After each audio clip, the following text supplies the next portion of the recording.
Hello class 6, now we are going to study our chapter number 4 sorting material into groups. इस chapter में क्या है, हम ये पढ़ेंगे कि मटीरियल क्या होता है और उन मटीरियल को जो हम किस तरीके से हम ग्रुप में डिवाइड करते हैं। ठीक है, सबसे पहले वर्ड आता है material. What do you mean by material? Material होता क्या?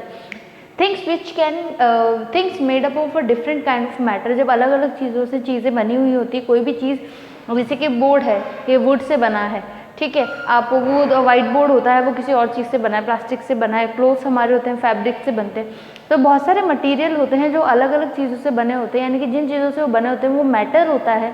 तो वो डिफरेंट काइंड के जो मैटर होते हैं जिससे कि कोई मटीरियल बनता है वो हमारा क्या कहलाता है? मटीरियल कहलाता है।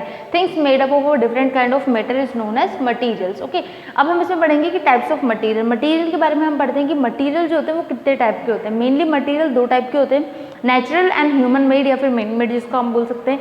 नेचुरल जो ऑलरेडी नेचर में प्रेजेंट है। ठीक है, जैसे कि बहुत सारे हमारे आयरन की जो चीज़ें होती हैं वो सारे हमारे मैटर में ऑलरेडी प्रेजेंट है। सिल्वर की प्रेजेंट है, ब्रास वगैरह, बहुत सारी चीज़ें हमारी से वुड वगैरह जो है ये हमारे ऑलरेडी नेचर में प्रेजेंट है। तो वो जो सब चीज़ें जो एक ही मटेरियल से बने हुए हैं वो हमारे नेचर में आ जाते हैं। लेकिन मेन मेड जैसे कि कॉपर है, ब्रास है, ये सब चीज़ें क्या होती हैं? मेन मेड, यानी कि जिनको लोगों ने बनाया है किसी अदर फॉर्म में, टू चीज़ों को मिक्स करके, तो वो हमारे किस में कहलाते हैं? किस में आते हैं? मेन मेड में आते हैं। तो मटेरियल हमने पढ़ लिया, किसी भी डिफरेंट टाइप की चीज़ों से, मैटर से जो चीज़ें बनी हैं वो हमारा मटेरियल होता है। नेचुरल एंड मैन मेड होता है। नेचुरल जो कि ऑलरेडी नेचर में प्रेजेंट है, मैन मेड जिसको ह्यूमंस ने बनाया है। उसके बाद हम पढ़ते हैं मटेरियल की कैरेक्टरिस्टिक्स क्या होते हैं। मटेरियल की उनकी मतलब क्या कैरेक्टर शो करते हैं, उनकी अंदर की क्या चीज़ें होती हैं जिनके बारे में हम पढ़ते हैं।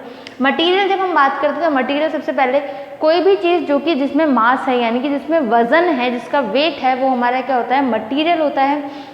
एनीथिंग विच है ऑक्यूपाई स्पेस मतलब जब आप कोई भी चीज़ जो कि जगह घेर रही है, किसी भी स्पेस को कवर कर रही है, तो वो हमारे क्या होते हैं? मटेरियल होता है। और हम इनको फील कर सकते हैं, यानी कि आप इनको टच करोगे तो आप इनको फील कर सकते हो कि भाई ये हमारे कोई भी चीज़, जैसे कि बुक है, ये क्या है? मटीरियल है। बोर्ड है, हम इसको टच कर सकते हैं, फील हो रहा है, मटीरियल है। चौक है जिससे हम लिखते हैं, उसको भी हम फील कर सकते हैं, वो क्या है? मटीरियल है। तो वो सारी चीज़ें जिनमें कोई मास होता है, कोई वजन होता है, जगह घेरते हैं और जिनको हम फील कर सकते हैं, वो हमारे क्या होते हैं? मटीरियल्स होते हैं। आफ्टर दिस क्लासिफिकेशन का मतलब क्या होता है? जब हम सेम चीज़ों को एक ग्रुप में डाल देते हैं और दूसरी चीज़ों को अलग ग्रुप में डालते हैं, यानी कि कुछ चीज़ें जो कि सेम होंगी वो एक ग्रुप में होंगी, जो डिफरेंट होंगी वो दूसरे ग्रुप में होंगी। तो चीज़ों को जब हम डिफ्रेंशिएट कर देते हैं, अलग अलग हिस्सों में बांट देते हैं, कर देते हैं, जैसे कि हमारा वाटर है, तो वाटर क्या है? हमारा लिक्विड है, उसको हम अलग रखते हैं। खाना वो हमारा दूसरे मैटर में है तो उसको अलग रखते हैं। तो चीज़ों को क्लासीफाई करना, यानी कि उनको अलग अलग हिस्सों में बांट देना, उनके ग्रुप बना देना, वो हमारा किस में आता है? क्लासिफिकेशन में आता है। तो क्लासिफिकेशन की डेफिनेशन क्या होगी? Objects are grouped on the basis of their shape, material, size and other things are that is known as classification. Classification का मतलब हुआ जब आपने ऑब्जेक्ट्स को उनके शेप में, साइज में या उनकी प्रॉपर्टी के बेसिस पे आपने उनको अलग अलग ग्रुप में डिवाइड कर दिया, तो वो हमारा क्लासिफिकेशन हो गया। अब यही क्लासिफिकेशन हम पढ़ेंगे कि किन किन चीज़ों के बेसिस पे हम किसी भी चीज़ को क्लासीफाई कर सकते हैं, यानी कि डिवाइड कर सकते हैं कि भाई ये चीज़ इसमें है, ये क्वालिटी इसके अंदर है, ये प्रॉपर्टी इसमें है, तो हम इसको इस ग्रुप में डाल रहे हैं और दूसरी चीज़ को दूसरे ग्रुप में। सबसे पहले हमारा आता है लस्टर। लस्टर जो होता है, यानी कि लस्टर का मीन होता है शाइन, जिसको जो ऑब्जेक्ट जो कि शाइन करते हैं उनको हम लस्टूरियस भी बोलते हैं। और डल यानी कि जिनमें शाइन नहीं होती। तो सबसे पहले हम लस्टर के बारे में पढ़ते हैं। कोई भी ऑब्जेक्ट जिसमें शाइन होती है, जैसे कि आप मेटल्स के बारे में पढ़ते हो।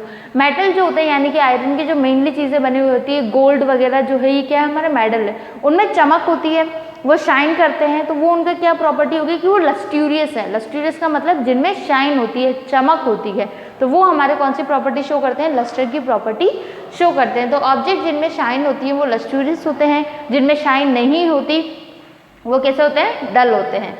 ठीक है, ये हमारा हो गया। सेकेंड चीज़ आती है हमारी फिजिकल स्टेट। फिजिकल स्टेट का मतलब होता है जब मटेरियल की वो किस फॉर्म में हमारे एनवायरनमेंट में प्रेजेंट है। पानी की फॉर्म में प्रेजेंट है तो लिक्विड, सॉलिड की फॉर्म में मतलब जैसे किसी हार्ड चीज़ में प्रेजेंट है तो सॉलिड, और अगर एयर की फॉर्म में प्रेजेंट है तो गैसेस। तो हम तीन बेसिस पे हम डिवाइड कर सकते हैं। सबसे पहले मैटर, जिससे भी कोई भी चीज़ बनती है वो मैटर होता है। मैटर को ही हम तीन पार्ट में डिवाइड करते हैं, solid, liquid and gases.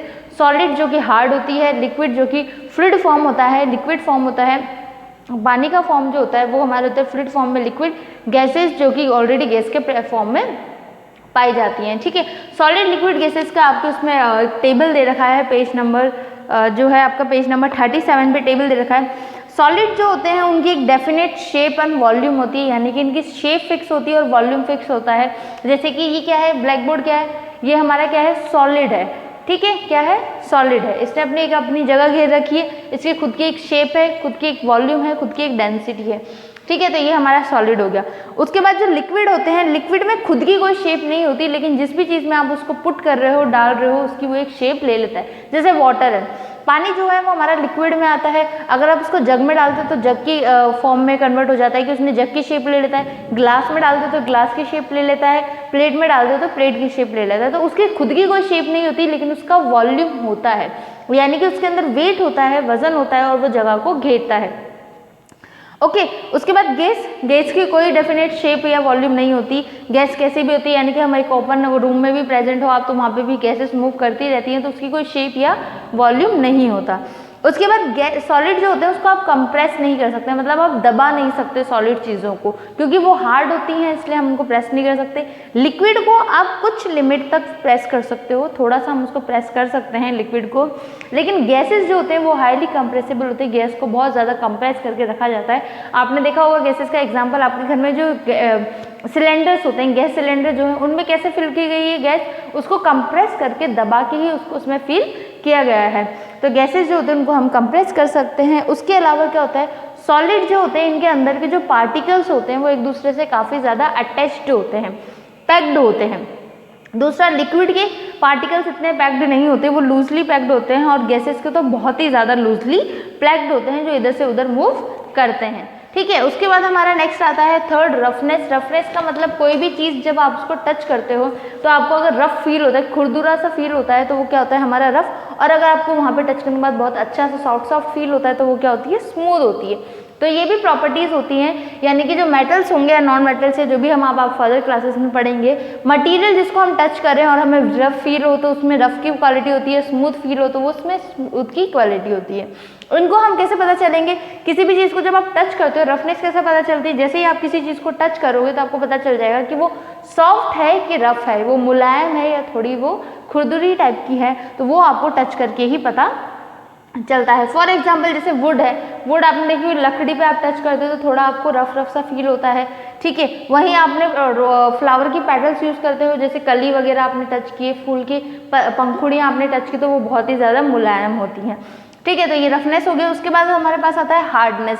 Hardness का मतलब क्या होता है, किसी भी मटेरियल की जो एबिलिटी होती है, यानी कि जब आप किसी भी दो चीज़ों को एक दूसरे से घिसते हो, रगड़ते हो, तो जिस पे स्क्रैच आया और जिसकी वजह से स्क्रैच आया, तो वो क्या कहलाती है, हार्डनेस की वो प्रॉपर्टी होती है। जिसने दूसरे पे स्क्रैच किया तो वो पहले वाला क्या हो गया, हार्ड हो गया, और जिसके ऊपर स्क्रैच हुआ है वो सॉफ्ट हो गया। सपोज मान लीजिए आपने एक स्टोन ले लिया है और एक आपने कोई भी प्लास्टिक की चीज़ ले लो या कुछ भी ले लो, उसको आप स्क्रैच करते हो, तो स्टोन पे तो कोई स्क्रैच नहीं आता, प्लास्टिक पे स्क्रैच आ जाता है। तो स्टोन तो क्या है, हार्ड है, और जो प्लास्टिक है वो थोड़ी स्टोन के कंपैरिजन में सॉफ्ट है, इसीलिए प्लास्टिक के ऊपर क्या आ गया, स्क्रैचेस आ गए। ओके, तो ये समझ में आ गया हार्डनेस का मतलब क्या होता है। जब हम किसी भी चीज़ को एक दूसरे से स्क्रैच करते हैं, जिसके ऊपर स्क्रैच आ जाते हैं वो सॉफ्ट कहलाती है, जिसके वजह से स्क्रैच आए हैं वो हार्ड कहलाती है। ओके, नेक्स्ट आता है हमारा सॉलिबिलिटी। सॉलिबिलिटी का मतलब क्या होता है, कोई भी मटेरियल जब किसी भी चीज़ में पानी में घुल जाता है, ठीक है, तो वो हमारा सॉलिबिलिटी कहलाती है। सॉलिबिलिटी का मतलब क्या होता है, डिजॉल्व होना, घुल जाना, मिक्स हो जाना। ओके, अब सॉलिबिलिटी के बेसिस पे भी क्या किया गया है, मटेरियल को अलग अलग उसमें पार्ट्स में डिवाइड किया गया है, सॉल्युबल, इनसॉल्युबल एंड मिजरेबल, ठीक है, अलग अलग को डाला है। सॉल्युबल का मतलब वो मटेरियल जो कि पानी में डिजॉल्व हो जाता है, वो हमारा क्या कहलाता है, सॉल्युबल। जैसे कि सॉल्ट हम बात करते हैं, नमक की हम बात करें, वो पानी में घुल जाता है, अच्छे से डिजॉल्व हो रहा है, तो नमक क्या है, सॉल्युबल है। ओके, नेक्स्ट है इनसॉल्युबल। हम ऑयल और वाटर का एग्जांपल ले लेते हैं। ऑयल को जब आप वाटर पे डालते हो तो ऑयल जो है वो वाटर पे कभी भी मिक्स नहीं होता, तो वो ऑयल क्या है, इनसॉल्युबल है वाटर के अंदर। मिजरेबल में वो लिक्विड्स आते हैं जो मिक्स हो जाते हैं, यानी कि जब आपने दो चीज़ों को एक दूसरे के उसमें डाला और वो एक साथ मिक्स हो गए हैं दोनों एक दूसरे से, तो वो क्या कहलाता है, मिजरेबल लिक्विड कहलाते हैं, जैसे कि वाटर और मिल्क। आपने देखा वो घर में दूध आता है, दूध में क्या हमेशा मिला होता है, पानी मिला होता है, तो पानी भी क्या है, लिक्विड है, और दूध भी क्या है, लिक्विड है। दोनों को मिक्स कर दे, दोनों एक दूसरे के साथ मिक्स हो रखे हैं, तो वो कौन से लिक्विड है, मिजरेबल लिक्विड है। ओके, एक बार और, सॉल्युबल जो पानी में घुल जाते हैं जैसे कि सॉल्ट एंड वाटर, इनसॉल्युबल जो कि पानी में डिजॉल्व नहीं होते, घुलते नहीं है, oil and water, miserable miserable milk and water, ठीक है, जो कि एक दूसरे में अच्छे से मिक्स हो जाते हैं। ओके, उसके बाद नेक्स्ट आता है हमारा floating and shrinking. Floating and shrinking का मतलब वो चीज़ें जो कि फ्लोट होती है, पानी के ऊपर तैरती हैं, तो वो फ्लोटिंग होती हैं। जो पानी के अंदर डूब जाती हैं वो श्रिंकिंग होती है, श्रिंक कर जाती हैं। तो ये किस पे बेस्ड है? डेंसिटी पे। डेंसिटी का मतलब होता है किसी भी ऑब्जेक्ट में कितना वजन है, ठीक है, उसकी कितनी जगह है और कितना उसमें वजन है, तो वो हमारे क्या कहलाता है? डेंसिटी कहलाता है, ठीक है। The mass per unit volume of a substance is known as density. किसी भी मास जो है किसी भी ऑब्जेक्ट का, उसकी वॉल्यूम के पर यूनिट में सब्सटेंस का वो क्या कहलाता है? डेंसिटी कहलाता है। फॉर एग्जांपल आपने देखो वुड अगर हम पानी के ऊपर डालते हैं तो वो क्या करती है? श्रिंक हो जाती है, वो उसमें श्रिंक नहीं होती, वो फ्लोट करती है। तो जो फ्लोट कर रही है वो क्या है? यानी कि वुड की डेंसिटी पानी की डेंसिटी से कम है, इसलिए वो फ्लोट कर रही है। जब हम कोई आयरन की चीज़ पानी के ऊपर डालते हैं या स्टोन आपने डाला है तो वो क्या करता है? पानी के नीचे चला जाता है, डूब जाता है। तो उसका मतलब क्या है? वो श्रिंक कर रहा है, यानी कि डूब गया, यानी कि उसकी डेंसिटी पानी से ज़्यादा है। तो जिन चीज़ों की डेंसिटी पानी से ज़्यादा होगी वो तो पानी में डूब जाते हैं, और जिनकी कम रहती है वो पानी के ऊपर तैरते रहते हैं, ठीक है। इतना समझ में आया? तो ये हमारा चैप्टर नंबर 4 का पार्ट फर्स्ट है, जिसमें हमने इतना पढ़ लिया। इसकी आगे की जो क्वालिटीज़ हैं, यानी कि इसकी आगे की जो प्रॉपर्टीज़ हैं मैटर की, जिसके बेसिस पे हम क्लासीफाई कर सकते हैं मटेरियल को, वो हम हमारी सेकेंड वीडियो में पढ़ेंगे। Okay, thank you.